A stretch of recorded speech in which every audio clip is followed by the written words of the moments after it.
कांग्रेस के नेता परेशान हैं कि बीजेपी ने पहले सरदार पटेल जी को ले लिया और अब नरसिम्हा राव भी। नहीं, ले कहाँ लिया भाई? हम तो सरदार पटेल का सम्मान करते हैं, पूरी दुनिया जानती है। सरदार पटेल कांग्रेस के अध्यक्ष थे, नरसिम्हा राव जी कांग्रेस से प्रधानमंत्री थे।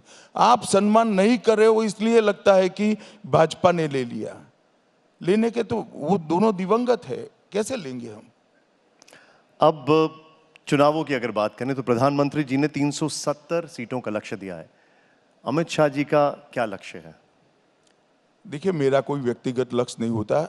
हमारे नेता नरेंद्र मोदी जी ने भारतीय जनता पार्टी के कार्यकर्ताओं के सामने लक्ष्य रखा है और जनता को विनती करी है कि हमें 370 सीट देकर 400 पार कराइए एनडीए को। ये नरेंद्र मोदी जी का लक्ष्य है और हम सब इसी लक्ष्य के अंदर आते हैं। आपसे ये समझना चाहेंगे, क्योंकि बहुत से राजनीतिक पंडित ये कहते हैं कि बीजेपी ने अपनी मैक्सिमम सीट्स जो हैं वो ले ली हैं, खासकर उत्तर भारत में, और उन्हीं लोगों का ये एनालिसिस होता है कि दक्षिण भारत में शायद वोटिंग परसेंटेज बढ़ जाए लेकिन वो ट्रांसलेट नहीं होगा सीटों में। कहाँ से सीटें आएंगी? यही पंडित कहते थे ईस्ट में बीजेपी नहीं है। आज पूरा ईस्ट बीजेपी से भरा हुआ है। अगर हम पंडितों की सुनते के तो दो के दो रहते हैं। हम 2 से 300 पार गए, पंडितों को मालूम ही नहीं पड़ा कहां से करा है भाई। पूरा आसाम जीत लिया, अरुणाचल जीत लिया, अपना मणिपुर जीत लिया, बंगाल में आधे हो गए, उड़ीसा जीत लिया, तेलंगाना में पहुंच गए। कौन पंडित आकलन करता था? कोई नहीं करता था। जब देश को हमारी पार्टी के नेता पर विश्वास है तो देश एक है, हर जगह से वोट मिलेगा, हर जगह से सीट मिलेगी और हम 400 पार कर तीसरी बार लगातार 2/3 बहुमत के साथ सरकार बनाए। गृहमंत्री जी, प्रधानमंत्री मोदी जी ने कई बार अपने वक्तव्यों में कहा कि पहले 5 साल गड्ढे भरने के होंगे, उसके बाद दूसरे 5 साल जन आकांक्षाओं के, और फिर अगले 5 साल कड़े फैसलों के। क्या वो कड़े फैसले हो सकते हैं? देखिए, मोदी जी ने 2014 से लेकर अब तक समय समय पर, उचित समय पर बहुत कड़े फैसले लिए हैं। हमने कभी जनता को अच्छे लगे ऐसे फैसले नहीं लिए हैं। जनता के लिए अच्छे हो ऐसे फैसले लिए हैं। ये दोनों में बड़ा अंतर होता है। मैं आपको श्रृंखला के साथ बताता हूं। सबसे पहले 1 रैंक 1 पेंशन का फैसला हमने लिया, जो 40 साल से हमारे सेना के जवानों की मांग थी। कोई एडवाइस नहीं करता था, मोदी जी ने हिम्मत से फैसला लिया। उसके बाद हमने नोटबंदी का फैसला लिया।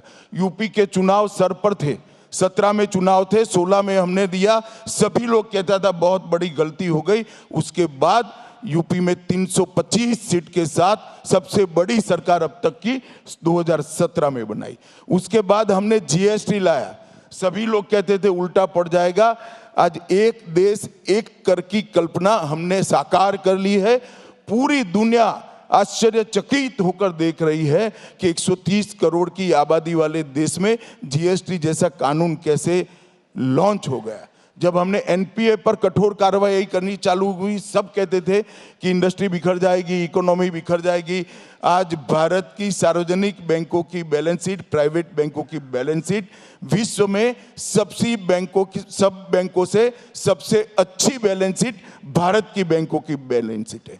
हमने जन धन लाया, आधार लाया और मोबाइल जेम ट्रिनिटी से हमने डिजिटल इंडिया को साकार किया। कोई इस देश में 10 साल के पहले कल्पना नहीं करता था कि सब्जी वाली ठेले पर आपको कहे कि साहब मोबाइल से पेमेंट करो, कैश नहीं लिया जाता है। ये परिवर्तन नरेंद्र भाई लाए। सर्जिकल स्ट्राइक और एयर स्ट्राइक, सारे लोग आकलन करते थे युद्ध हो जाएगा, ये हो जाएगा, वो हो जाएगा। मोदी जी ने फर्म निर्णय लिया कि जो होगा वो होगा, हम देखेंगे, लड़ेंगे, जीतेंगे। हमारी सीमा और हमारी सेना, ये दोनों के साथ छेड़खानी हम सहन नहीं करेंगे। घर में घुसकर सर्जिकल स्ट्राइक और एयर स्ट्राइक करने का निर्णय नरेंद्र मोदी ने लिया। 3 तलाक का कानून सालों से बात होती थी, नहीं इंप्लीमेंट होता था। नरेंद्र मोदी सरकार ने 3 तलाक लाया भी, बिल भी लाया और 3 तलाक